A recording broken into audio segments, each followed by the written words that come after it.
thoughts that we have, we think they're our thoughts, so it makes it really hard to change them. And people meditate and try to not think thoughts. Show me somebody who's done that successfully, consistently. They're full of shit. Right? Everybody, the mind thinks thoughts. But here's the distinction. If I told you 100 years ago we were going to fly to the moon and back, you would have called me a lunatic. That's where the term comes from. And people still use it, and it doesn't make any sense because a lunatic is somebody who thought we'd go to the moon and back and we've done it, right? I didn't know that. Yeah, that's where the term comes from. That's where it comes from. But if I would have told you 100 years ago that there's going to be a box in your pocket and you're going to pull this thing out, you're going to hit a couple buttons, and then it's going to capture invisible waves that are drifting around the earth and bring the waves in, and you're going to see somebody on the other side of the earth and you're going to talk to them, you're totally nuts. Thoughts are those invisible waves. And when you use your body in a certain way, if I sit like this, I'm going to tap into a different channel of those waves than if I'm sitting like this. Kind of like a TV set. If I turn one channel, it might be a comedy channel. I'm going to see a lot of laughter. Turn another one, it's a horror channel. Turn another channel, it's a romance channel. This is what changes which of those waves you touch in. So if you can start to realize that your thoughts that you think are your thoughts, there's nothing unique about your thoughts. They've been around for thousands of years. You're just tapping into them because of what you're doing with your body that makes you either fearful or passionate or courageous or whatever you're feeling. As you go in those states, you get different thoughts. So what I want people to see is that learn how to just see those thoughts go by. Learn how to be entertained by those thoughts. Because I have crazy thoughts, but what I've gotten good at is going, look at that crazy thought. That's not me, that's the mind. Not your mind, because if it's you, how do you change you? Pretty hard. But I really, truly know I haven't heard a thought come out of you that's original. You've called them your thoughts, but they're not. You've stolen them. They've been around forever. When you see that, it's easier to let go of them. And letting go of those thoughts is one of the ways that you free yourself. And again, the more you do it, just like a muscle, you get better and better and better. And all of a sudden, the shit that used to make you crazy or stressed out, I'm like, how many things have you worried about that never came to be? And some people, their life is good, so they worry about other people, so they're never not worried, right? So it's really just a pattern. If you want wealth, real wealth is not just money, it's emotion. It's like, what are we really after in money? You don't want money, you don't want pieces of paper with the pictures of deceased notables on it. You want what you think money will give you. You think it'll give you freedom or security or stability or love. It won't give you love, it'll get you sex, it won't get you love. Money won't, right? So really what you're after is the emotion. And so what I want people to get is the emotion they want now, and all it is a new habit. It's learning to discipline this mind, right? By realizing the mind thoughts are out there and letting them float by and constantly coming back to what can I love about this? What can I appreciate? It's like, if you can learn to love or at least appreciate, start to enjoy the things that you used to get upset about, how much freedom would you have?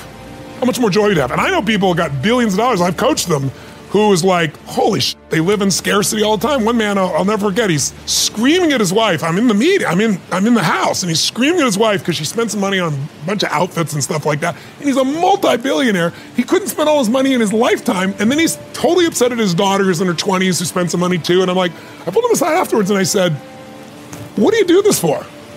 And what do you do it for? And he's like, well, it's the principle thing. I said, no, the principle thing is, do you love these people and do you want them to have an abundant life when you don't have one loss, but you live like you're poor, And it's like, I finally got through to him. But so many people, that's why I say money doesn't change you.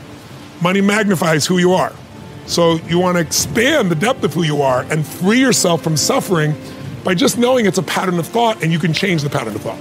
The fascinating opportunity that we have now is that the ability to define new values, to distribute goods, to make decisions has never been greater, right? Technology allows us to measure things in such more intricate ways. Like, if you can imagine in the past, someone says, let's make a decision other than money. It's like, okay, well, what are we looking at? What are we counting here? It's hard to say.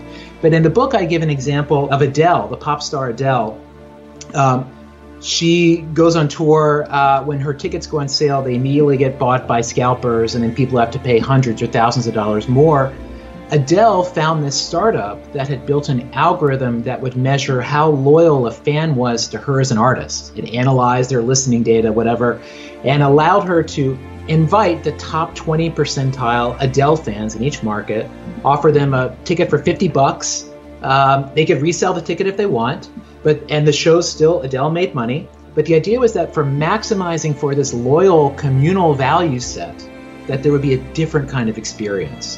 And in 1970, the percentage of incoming college freshmen who said being well off financially was essential or very important was just 28%. Just 28%. That year, the number one life goal was to, quote, develop a meaningful philosophy on life. 84% of students said that was essential. Can you imagine? Can you imagine? The most recent year the study came out, 2017, the biggest life goal among college freshmen, to be rich. 82% say that is essential. Less than half say that having a philosophy on life is essential anymore. And if you look at these numbers over 50 years, every year it's surveyed, 50, 60 million students have taken this, like every value is flat. Like having a family stayed the same, being creative stayed the same, being good at your job, those rates have stayed the same. It's this growth of being rich that has just really, it's shocking when you look at it. It's just like just a straight up into the right line. So just our whole value system has really shifted dramatically. And but you know, it's hard to recognize the water you swim in. I think the fundamental step that everybody should be taking every day for many aspects of their health, mental, physical, digestive, immune, all of that, is to get 2 to 10 minutes of bright light first thing in the morning on waking. Ideally, it's sunlight. You could do it through a window. You probably shouldn't wear sunglasses while you do it. Don't stare at the sun until you burn your retinas out or something and make it painful. Please don't do that. But just getting bright light exposure first thing in the morning organizes the...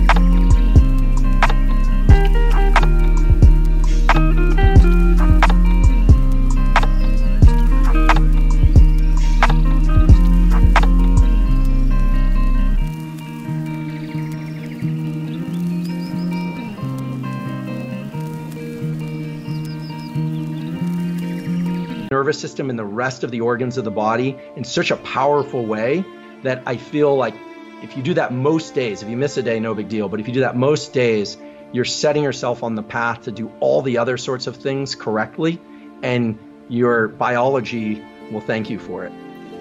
You know, we have coaches, and we have mentors, teachers. This coming Friday, we're all getting together via Zoom, and we're going to study Robert Kennedy Jr., what he's saying about Bill Gates versus, vaccine. I'm not a vax guy, but we get together to study together. We're always studying. We study constantly. We read books together and all this. And when we have people, I'm not interested in studying, then you're not our friend. So that's simple. I mean, it's pretty clear. Just like in the Marine Corps, when we were at sea on a carrier, we had to run 4 miles a day, no matter what. So we get on the aircraft carrier deck and we take laps. Now, I'd rather go sit in the coffee room and smoke a cigarette and drink coffee. But my team ran together. So when we crashed, we were ready. And that's what leadership is. You have to bring people together and move them forward. It's really sad. A lot of days, there are days on missions, I stand on the deck and my friends don't come back. They just don't return. They're missing in action today. And so those are the kinds of lessons where I say to test your soul. How strong is your soul? And we all have them. But most of us don't ever put ourselves in the situation where we're testing our soul. And we all have it. I know that. I've seen young men and women just get stronger and stronger and more resilient. What you're calling anti-fragile vitality. But most of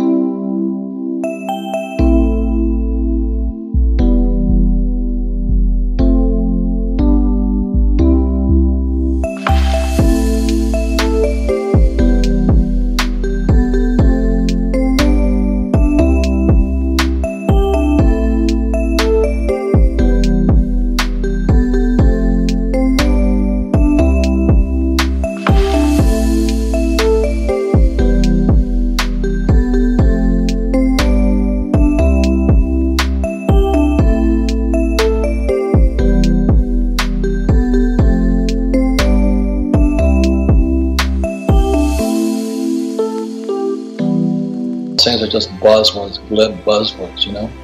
Everybody, oh yeah, against the fourth turning and this crap and that crap. I'm going, just show me the money. Show me your money. Show me your team. You know, did this crash destroy you, or did it make you better? So right now, I'm making money hand over fist for the same reason. Prepared for it. My advice to you on that is don't try to deny it. Your mind will always play from a position of safety, not excellence. And so acknowledge it, write it down and say, okay, this will never work. This is horrible. I suck. I'm not good. Write it down. But then open up another piece of paper and say, okay, I wrote down all the reasons that this might fail. Now let me write down all the reasons that this might succeed. And then take those two pieces of paper and look, and you choose which one you want to follow.